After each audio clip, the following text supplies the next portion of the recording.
Alors que je rends grâce à Dieu pour cette occasion, cette opportunité qu'il nous offre ce matin, je tiens sincèrement à dire merci à toutes celles et tous ceux qui nous suivent régulièrement et qui encouragent l'œuvre de Dieu. Je dis particulièrement merci aux serviteurs de Dieu qui nous accompagnent régulièrement dans cette œuvre que nous avons voulu puisse réussir complètement. C'est un plaisir pour moi ce matin, un plaisir de m'adresser au peuple de Dieu. À cette occasion, nous allons parler d'un thème intéressant qui s'intitule « Rien ne remplace l'action dans la vie d'un homme ». Rien ne remplace l'action dans la vie d'un homme.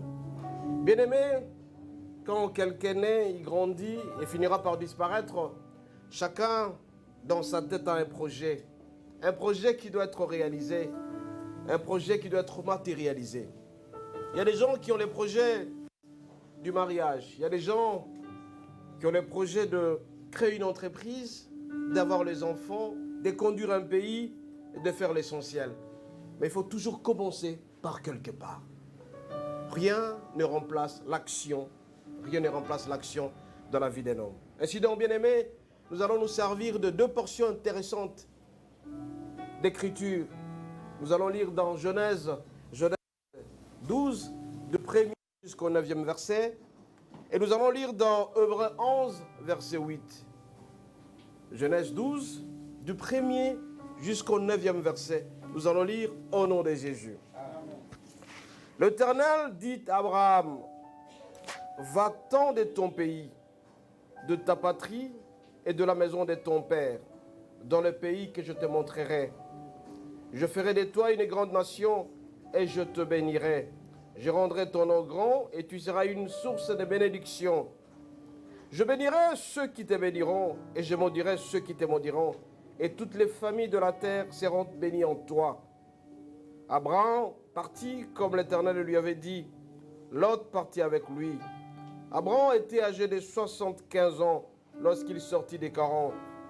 Abraham prit Saraï, sa femme, et Lot, fils de son frère, avec tous les biens qu'il possédait et les serviteurs qu'il avait acquis à 40. Il partit pour aller dans le pays de Canaan et ils arrivèrent au pays de Canaan. Abraham parcourut le pays jusqu'au lieu nommé Shichem, jusqu'au chêne de Morée. Les Cananéens étaient alors dans le pays. Verset 7.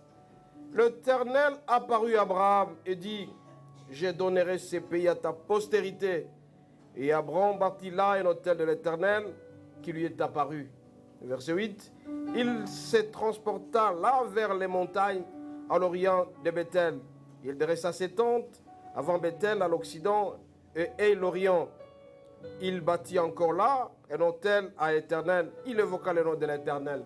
Au verset 9, Abraham continue en s'avançant à midi.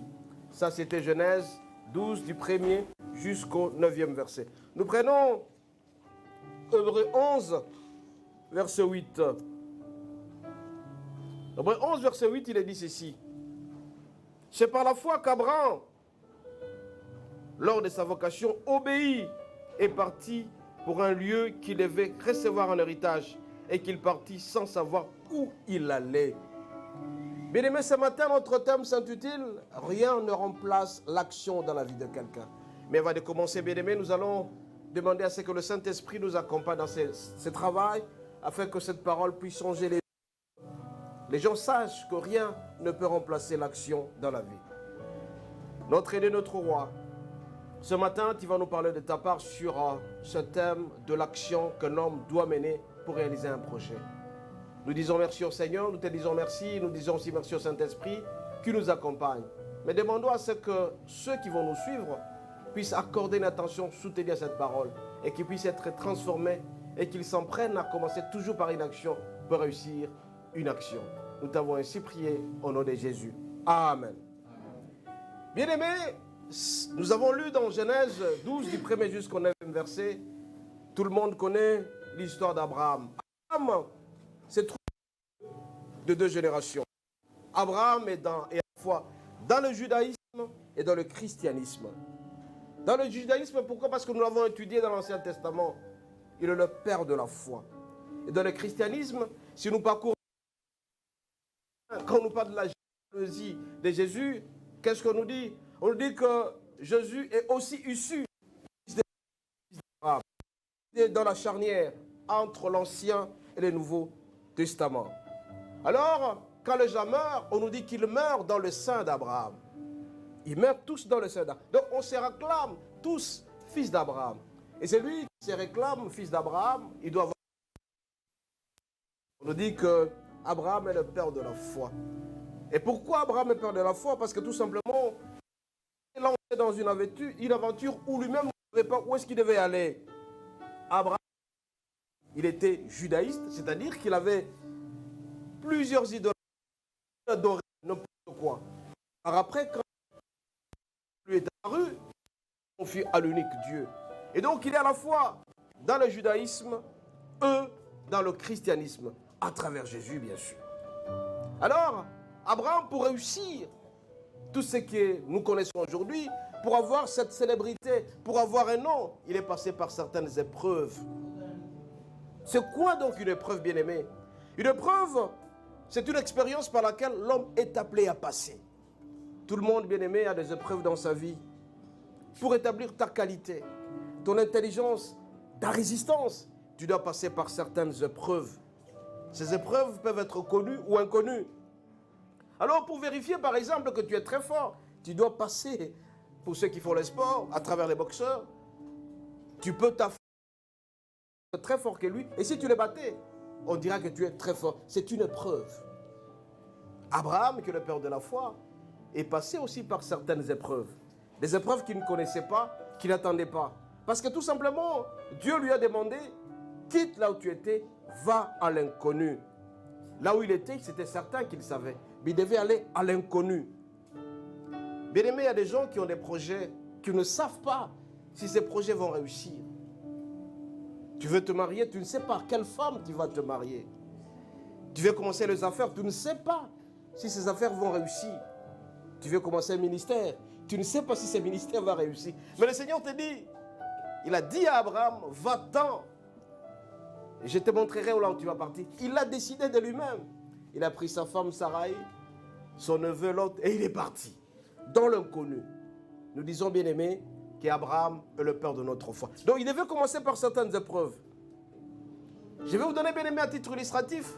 Par exemple, quand on construit un pont, pour savoir la dureté du pont, pour savoir que le pont est résistant, on doit chercher des grands cars, Iveco. Ça va passer par là pour savoir la résistance, si ce pont est fort ou mauvais, ou il va s'écraser. Ça s'appelle épreuve. Donc, une épreuve, c'est une expérience par laquelle on est appelé à passer. Pour réussir un projet, il y a des épreuves qu'il faut passer. À l'examen, on parle d'un examen, les épreuves de tas. C'est un test. On vérifie effectivement, est-ce que cet enfant est intelligent? Est-ce qu'il a assimilé la matière? Une épreuve, bien aimée, c'est aussi un exercice qu'on essaie un peu de faire. Tu dis que tu vas faire 50 km dans 10 jours. Tu commences à essayer petit à petit. Tu commences par le jeu pour voir un peu la qualité de ta force. Et aujourd'hui, bien aimé, nous sommes en train d'appeler que les épreuves, nous sommes appelés à passer par ces épreuves-là pour atteindre un objectif quelconque. Je tiens à dire ici, quand Dieu te fait passer une épreuve, le résultat est toujours positif. Et donc, bien aimé, nous avons certains principes qui sont liés à certaines épreuves. Il y a des épreuves qui sont issues de Dieu. C'est Dieu qui te soumet à cette épreuve-là, à cet examen-là, pour regarder ce que tu as la foi. C'est le cas d'Abraham. Il te dit, quitte là où tu étais pour aller. Mais il te dit aussi, si jamais tu es arrivé, je vais te donner la postérité. Toutes les bénédictions seront auprès de toi. Et donc, nous avons des épreuves ici de Dieu. C'est Dieu qui provoque ces épreuves-là. Nous avons aussi des épreuves qui sont provoquées par le diable. Nous avons aussi des épreuves qui sont provoquées par les hommes. Tu traverses le calvaire parce que tout simplement, il y a quelqu'un qui veut que tu souffres. C'est une épreuve. Mais ces épreuves-là, très souvent, sont malheureuses parce que tu peux avoir la mort, tu peux être malade complètement, tu n'as plus rien. Mais Abraham a été soumis à une épreuve de Dieu. C'est Dieu qui lui a demandé de quitter.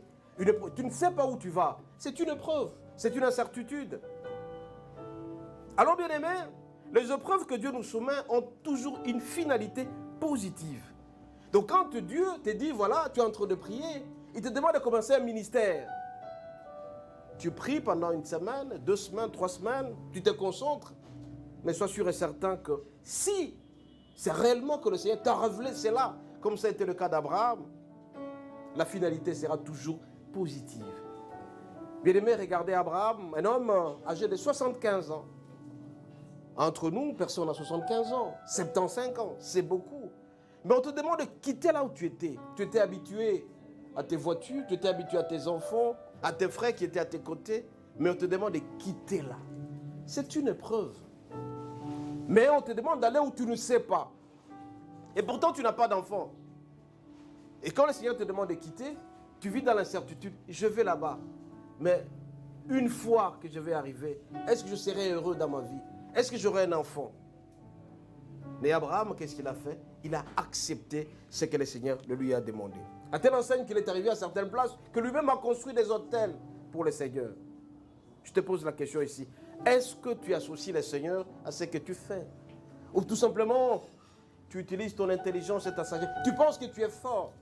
Tu fais des choses de toi-même. Parce que tu as vu quelqu'un en train de prêcher, tu dis désormais, je parle bien français, je dois devenir prédicateur. Et quand tu commences à travailler, tu penses que ce sont les épreuves que le Seigneur t'a demandé. Non, il faut écouter la voix de Dieu à travers certaines épreuves. Si réellement c'est le Seigneur qui t'a demandé, sois sûr et certain que cette épreuve aura une finalité positive. Alors bien aimé, Abraham, quand il a quitté les partis, parce que tout simplement, il avait la foi. Et si vous lisez dans Hébreux 11, verset 8, on nous dit qu'il a possédé son héritage, sa postérité, parce qu'il avait la foi. Vous priez, dites Seigneur, donnez-moi la foi d'Abraham, cette foi qui ne pose pas trop de questions, cette foi qui ne pourra pas me perturber, cette foi qui m'aidera à aller de l'avant. Et vous allez voir que vous allez réussir. Bien aimé, soyez sûr et certain que le Seigneur est là. Dieu est là. Avec Dieu, nous ferons les espoirs. Avec Dieu, nous avons la conviction. Avec Dieu, nous allons réussir. La prière est très importante aussi. Que le Saint-Esprit aussi vous accompagne. Notre assistant principal qui nous aime et qui nous aime tant. Nous allons prier.